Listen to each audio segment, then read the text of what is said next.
요한복음 18장은 예수님이 종교 지도자들에게 체포가 되고 빌라도에게 넘겨져서 재판을 받는 이야기입니다. 여러 많은 이야기들이 있는데 오늘 저는 이제 베드로의 관점에서 이야기를 나눠보려고 하는데요.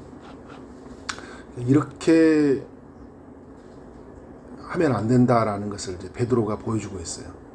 베드로는 또 우리에게 이렇게 해야 된다라는 것도 보여주는 사람이면서 또 이렇게 하면 안 된다라는 것도 보여주는 그런 인물이라고 할 수 있죠.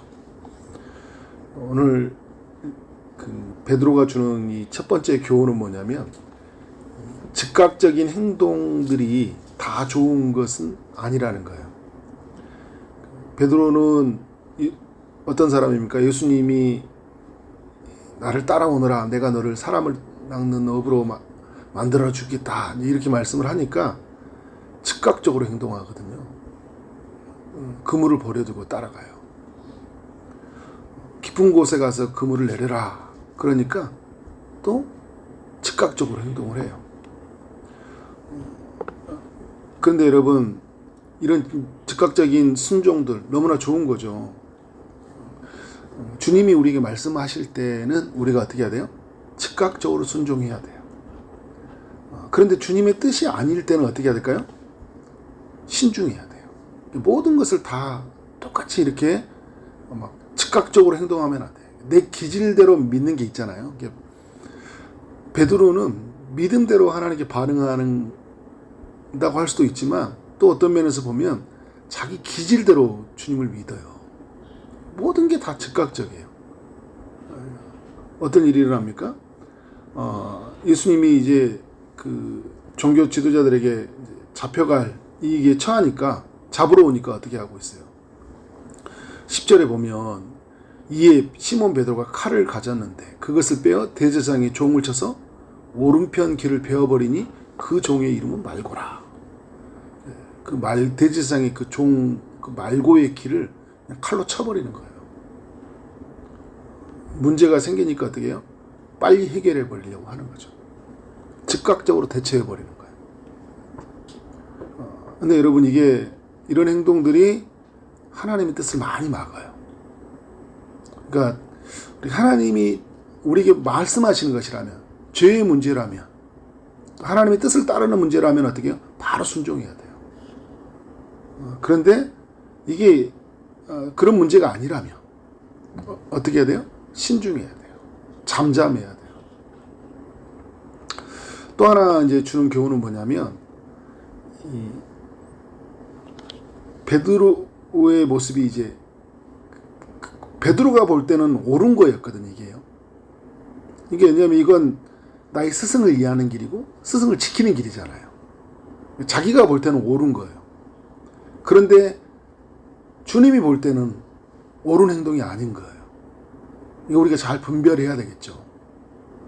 의리 있는 모습이죠. 지금 우리로 본다면 스승이 잡혀갈 위기에 처해 있는데 잡혀가지 못하도록 칼을 펴서 저항했으니까, 그죠? 그러나 하나님 편에서 볼 때는 칼로 드는 자는 칼로 망하는 거잖아요. 옳지 못하는 일인 거예요. 제가 이제 예전에 그 청년 시절에 교회에서 제가 섬기는 있었던 우리 목사님이 되게 어려움에 처했어요. 그러니까 누가 봐도 이게 지금 사면초가일 만큼 아주 교회에서 큰 공격을 많이 받았어요. 목사님이 좀 애곡해서 막 여러 이야기들이 막 그 장로님들하고 또 교회 목사님에게 다 흘러갔어요. 근데 옆에 있는 분들이 알아요. 목사님은 진실하고 그런 부분에 대해서 정말 하나님 앞에서 서 있는 분이라는 것을. 제가 옆에, 저는 임원이었거든요. 너무 속상한 거예요. 그래서 목사님이 이제 곧 사임할 이게 놓여졌거든요. 제가 너무 그때는 이제 젊었으니까 너무 속상하고 화가 나가지고 제가 교회에 찾아가려고 했어요. 근데 목사님을 조금 싫어하고 힘들어하는 사람이 워낙 그분이 막 단호하게 말씀을 전하니까 그 반대편에서 엄청 싫어해요. 그러니까 막 우리의 믿음을 막 좀 약간 뒤집듯이 말하거든요. 네가 믿냐? 막 예수님이 바리새인 책망하듯이 아주 세게 이야기하시는 분이에요.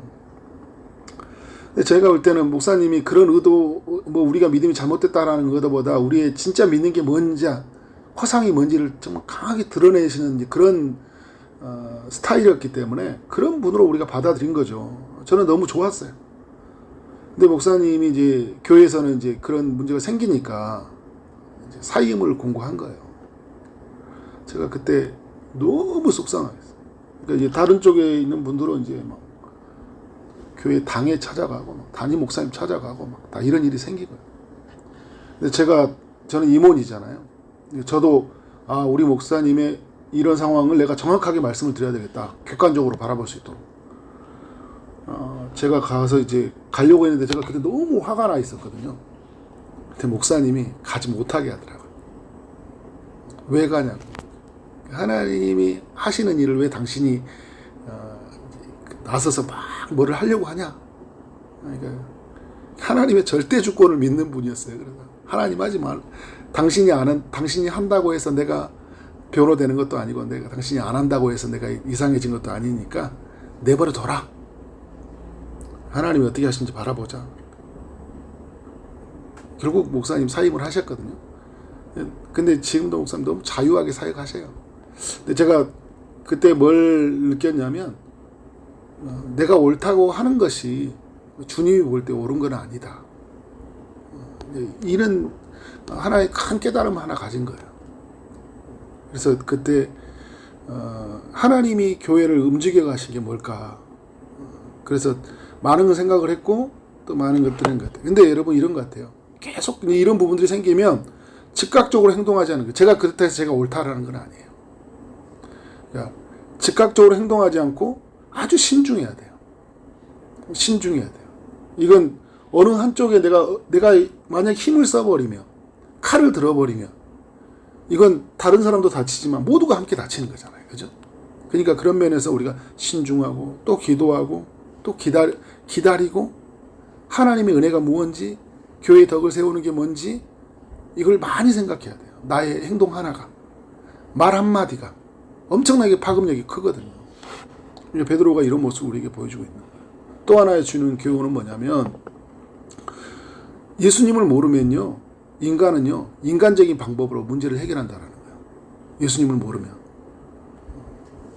저도 정확하게 하나님의 뜻을 알지 못하면 나의 의리와, 내가 옆에 목사님 내가 사랑하는 분이니까, 내가 사랑하는 분이니까 나를 막 지키려고 하는 거잖아요. 근데 예수님을 정말 온전히 알면 좀 약간 객관적이고 하나님 나라 편에 서서 이야기를 생각하게 되고, 그래서 문제를 해결하려고 하거든요.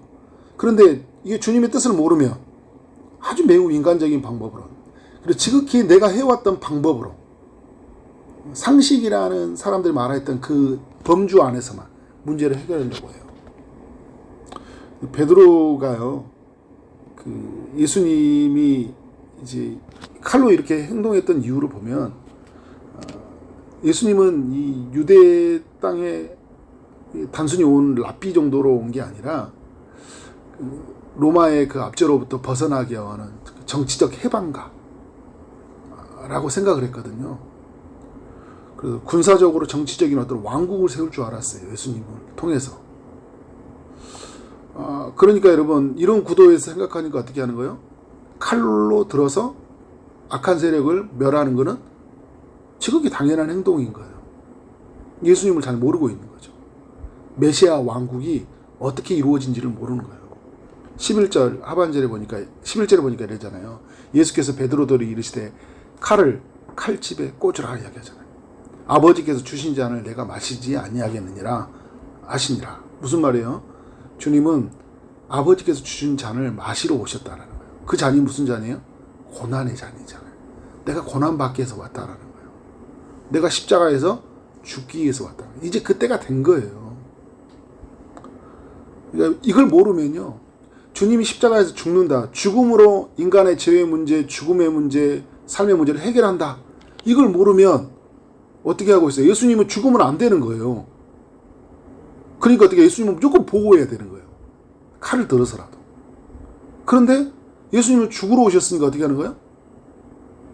내가 칼을 들면 안 되는 거예요. 절대 칼을 들면 안 되는 거예요. 그러니까 예수님을 모르면 칼을 들어요. 칼을. 그러니까 그런 면에서 우리가 이 칼을 들지 않도록. 칼로 드는 자는 다른 성경에서 말하잖아요. 칼로 망한다고. 나도 똑같은 방법으로 망해요. 그런 면에서 굉장히 우리 이게 이 베드로의 이야기가 우리에게 주는 이 교훈이 커요. 언제든지 여러분 우리가 예수님을 모르면 인간적인 방법으로 문제를 해결할 수 있다. 또 하나 네 번째 교훈이죠. 인간적인 열심은요 또 언제든지 무너질 수 있다라는 거예요. 그게 이제 25절 이하에서 나오는 거예요. 베드로가 이제 다른 성경과 비춰보면 어떻게 이야기하고 있어요. 나는 예수님 절대 부인하지 않겠다고 이야기를 했거든요. 죽을지언정 나는 예수님 따라가겠다. 부인하지 않겠다고 했어요. 그런데 이런 베드로에게 어떤 일이 일어납니까? 25절 이하에서 불을 쬐고 있는데 너는 제자 중 하나가 아니냐라고 이제 대제사장이 이야기하니까 베드로가 뭐라고 합니까? 부인하여 이르되 나는 아니다 이야기하잖아. 나는 아니다. 이게 자기 부인인가 여러분? 아니죠. 이게 자기 부인이 아니죠. 이거는 주님을 부인하는 거잖아요. 그죠? 나를 부인하는 것이 아니에요, 여러분. 나는 아니다 할 때. 그리고 또 이제 보니까 26절에 대제사장 중 하나는 베드로에게 길을 잘린 사람의 친척이라. 그러니까 말고 길을 베은 사람 있잖아요. 그 사람 친척이 또 와가지고 이 사람 내가 동산에 있는 걸 봤다 하니까 베드로가 어떻게 해요? 또 부인해요. 그러자 어떻게 합니까? 닭이 울잖아요. 3번 나를 네가 부인하리라 얘기했던 이야기가 어떻게 하고 있어요? 이루어지는 이야기면서 또 베드로에게 뭘 교훈해 주는 거예요? 인간적인 마음에서 오는 그런 결심들은요 언제든지 무너질 수 있다는 것을 우리에게 보여주고 있어요. 그래서 여러분 우리가 이런 것 같아요. 주님으로부터 나오는 고백이 있잖아요. 주님으로부터 나오는 고백. 그리고 이 결심은 주님을 의지하는 데서 나오는 결심이어야 돼요. 우리가 이런 말을 하거든요. 연초되고 그러면 나 이제 올 한 해 동안 나 이제 성경 몇 독하고 전도 몇 명 하고 그죠? 이게 나의 의로움에서 나를 지키려고 하는 지나친 나의 열심과 결심에서 나오잖아요. 그러면 안 지켜져요. 그리고 지켜져도요 그걸 나의 의로움으로 삼아요. 그런데 주님으로부터 나와서 그리고 주님의 힘을 힘입어서 하면 어떻게 해요? 그게 지켜져요. 그러니까 항상 우리가 그 인간적인 측면에서의 바라보는 것 이게 굉장히 무서운 거거든요. 인간적인 문제로 방법으로 인간적인 의로움으로 결심으로 해결하려고 했던 것들이 결국은 이렇게 무너져 버린다라는 것을 우리가 볼 수 있습니다. 그러니까 이 베드로를 보면 계속적인 처음에는 다 예수님 지켜줄 거라고 생각했지만 내가 예수님 의리로 지켜주려고 했지만 예수님이 십자가에 죽기 전에 대제사장에 넘겨가는데 그 힘의 세력들이 와서 예수님의 뺨을 때리고 그리고 채찍을 치고 십자가에 못 박는 모습들이 이제 계속 이어질 때 어떻게 해요?